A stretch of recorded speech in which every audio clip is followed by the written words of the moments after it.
जय हिंद। आज हम पृथ्वी की आंतरिक संरचना के बारे में अध्ययन करेंगे। पृथ्वी की आंतरिक संरचना का मतलब ये हम लोग देखेंगे कि पृथ्वी के अंदर कैसी संरचनाएं पाई जाती है। पृथ्वी के ऊपर तो बहुत सारी संरचनाएं होती हैं, जैसे पर्वत हो गया, पहाड़ हो गया, नदियां हो गई, ठीक है। बहुत सारी आकृतियां होती हैं, स्थलाकृतियां जो पृथ्वी के ऊपर ही पाई जाती हैं। बट पृथ्वी के अंदर कितनी आकृतियां होती हैं, कैसी होती हैं, क्या होती हैं, आज हम इनके बारे में अध्ययन करेंगे। देखिए, सबसे पहले हम लोग समझते हैं कि पृथ्वी से अगर हम ऊंचाई पर जाते हैं, यानी 165 मीटर ऊंचाई पर जाएंगे तो 1 डिग्री टेम्परेचर क्या होता है, कम होता है। जिसकी वजह से आप लोग देखते होंगे तो पहाड़ों पर क्या होता है, बहुत सारे हिमनद वगैरह जमे होते हैं, अर्थात बर्फ जमे होते हैं। ये रीजन क्या होता है कि हर 165 मीटर ऊंचाई पर जाने पर 1 डिग्री सेल्सियस क्या होता है, टेम्परेचर घट जाता है। जबकि पृथ्वी के अंदर की अगर हम लोग बात करें, पृथ्वी के अंदर, तो पृथ्वी के अंदर क्या है कि हर 32 मीटर नीचे, यानी 32 मीटर गहराई पर जाने पर 1 डिग्री टेम्परेचर क्या होता है, बढ़ जाता है। और क्या बोलते हैं, जो पृथ्वी की बाहरी सतह का तापमान होता है वो होता है 15 डिग्री।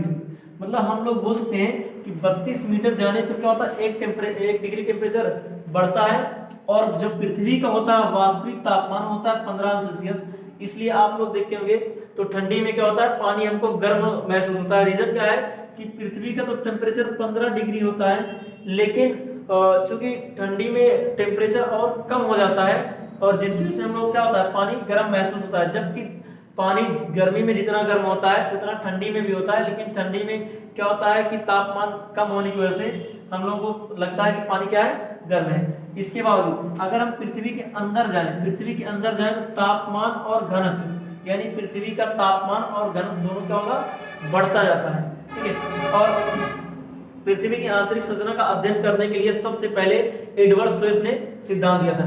एडवर्ड स्वेस क्या कहते थे कि पृथ्वी जो होती है, पृथ्वी का पूरा जो पृथ्वी है, उसमें से क्या हुआ, उन्होंने एक ऐसे त्रिभुजाकार आकार काट लिया, एक आकार को काटा, और आकार को काटने के बाद उन्होंने 3 लेयर का नाम दिया। उसमें बोला कि इसमें 3 लेयर है। कौन कौन सी है, एक हो गई पहली, इसमें हो गई, इसको बोल दिया सियाल, दूसरी को सीमा, और तीसरी को निफे।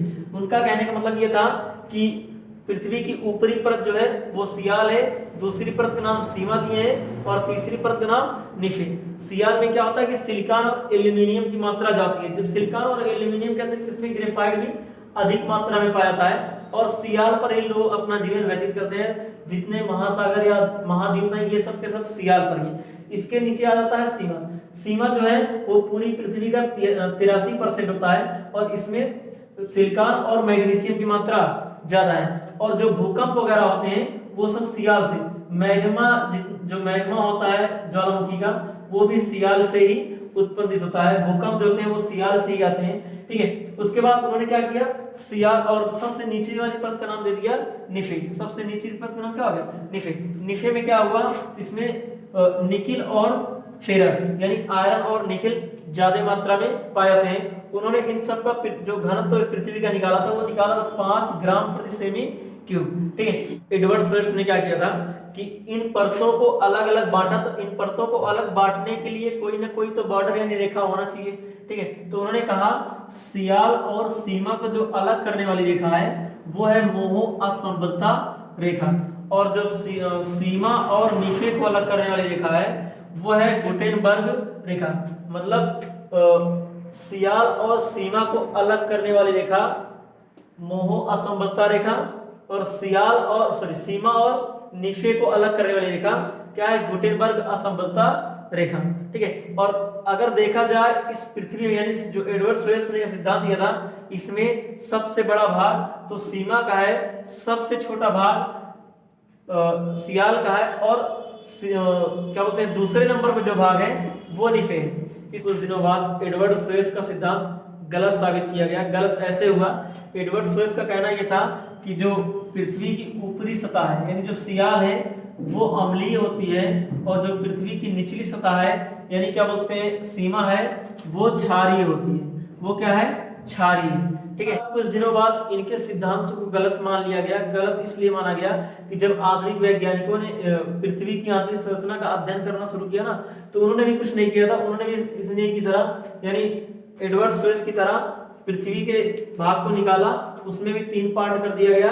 नंबर 1 क्रस्ट, दूसरा मेंटल, तीसरा कोर। ध्यान रखिएगा कि एडवर्ड स्वेस के अकॉर्डिंग सियाल, सीमा और निफे था, और आधुनिक सिद्धांत के अकॉर्डिंग क्रस्ट, मेंटल और कोर है, क्रस्ट, मेंटल और कोर है। ठीक है, तो हम बोल सकते हैं कि जो सियाल, जिस परत को नाम सियाल दिए थे एडवर्ड स्वेज, उसको इन लोगों ने क्या कर दिया, क्रस्ट दे दिया, सीमा को मेंटल कर दिया गया और नीफे को कोर कर दिया गया, नीफे को कोर कर दिया गया। फिर इन लोगों ने बोला था कि भाई क्या बोलते हैं, एडवर्ड स्वेज बोले थे कि ऊपरी परत क्या होती है, अम्लीय होती है। तो इस अम्लीयता को चेक करने के लिए इन लोगों ने जब देखा तो क्रस्ट में, क्रस्ट के ऊपरी भाग में क्या हुआ, ऊपरी भाग में सिर्फ अम्ल था, जबकि इसके निचले भाग में क्या था, क्षार था। तो अब ये जो यहाँ पर सिर्फ और सिर्फ सियाल एक ही था, अब यहाँ पे इस सियाल क्रस्ट को दो भागों में बांट दिया गया। पर इसको दो भाग बांट दिया तो हम बोलते हैं अब ये ऊपरी क्रस्ट हो गई और ये निचली, यानी अपर क्रस्ट, लोअर क्रस्ट, अपर क्रस्ट और लोअर क्रस्ट। फिर इसी प्रकार मेंटल को बांट दिया गया, अपर मेंटल, लोअर मेंटल, ये हो गया अपर मेंटल, ये हो गया लोअर मेंटल। इसी प्रकार कोर को बांट दिए, ये हो गया अपर कोर और ये हो गया लोअर। अब बात ये आती है कि एडवर्ड स्वेज ने तो बता दिया था, एडवर्ड स्वेज का कहना ये था कि ऊपरी परत और सॉरी सियाल और सीमा को अलग करने वाली जो रेखा थी वो मोह थी, और फिलहाल यहाँ पे सियाल हो गया क्रस्ट और सीमा हो गई मेंटल, तो यानी इसको अलग करने वाली रेखा तो मोह ही है। लेकिन अब ये ऊपरी क्रस्ट और निचली क्रस्ट, यानी बोलते हैं अपर क्रस्ट और लोअर क्रस्ट को अलग करने वाली रेखा कौन सी है, तो इसको बोलते हैं कोनोराड, कोनोराड असंबलता रेखा। यानी ऊपरी क्रस्ट और निचली क्रस्ट को जो अलग करती है रेखा वो होती है कोनोराड असंबलता रेखा। इसी प्रकार अपर मेंटल और लोअर मेंटल, अपर मेंटल और लोअर मेंटल को अलग करने वाली रेखा क्या होती है, रेपिटी, और अपर कोर लोअर कोर को अलग करने वाली रेखा लेमेन, क्या होती है, लेमेन। और जो क्या बोलते हैं क्रस्ट होता है वो ठोस अवस्था में होता है, जो मेंटल होती है वो अर्ध तरल में, मतलब क्रस्ट ठोस अवस्था में होता है, मेंटल क्रस्ट ठोस अवस्था में होता है, मेंटल अर्ध तरल में होता है, और जो कोर होती है वो तरल अवस्था में होती है। ये किसमें होती है, तरल अवस्था में पाई जाती है। बात नहीं। अब अगर क्वेश्चन तुमसे कोई पूछ लिया, मान लो तुमसे क्वेश्चन पूछ लिया गया एग्जाम में कि भैया बताइए मेरे को कि लोअर क्रस्ट और अपर मेंटल को, लोअर क्रस्ट और अपर मेंटल को अलग करने वाली रेखा कौन सी है, तो सिंपल सी बात है, लोअर क्रस्ट और अपर मेंटल को अलग करने वाली रेखा कौन है, तो यहाँ पे देख सकते हैं आप, इस रेखा का नाम एडवर्ड स्वेज ने ही बताया था, क्या बोला था, मोह असंबद्धता रेखा।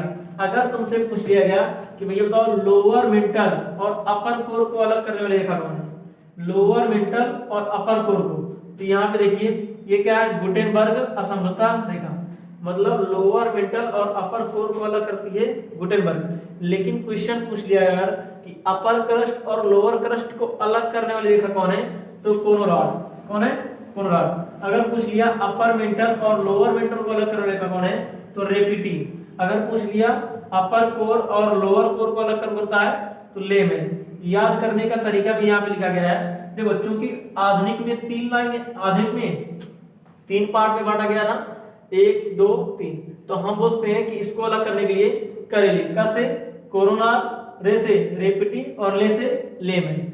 यहाँ पर भी एक तरीका है मग, यहाँ पे याद करने का तरीका क्या है, मग, मतलब म से मोहो, गा से गुटेनबर्ग, गा से गुटेनबर्ग। उम्मीद है आप लोगों को ये बात समझ में आई होगी। मिलते हैं अगली क्लास में। जय हिंद।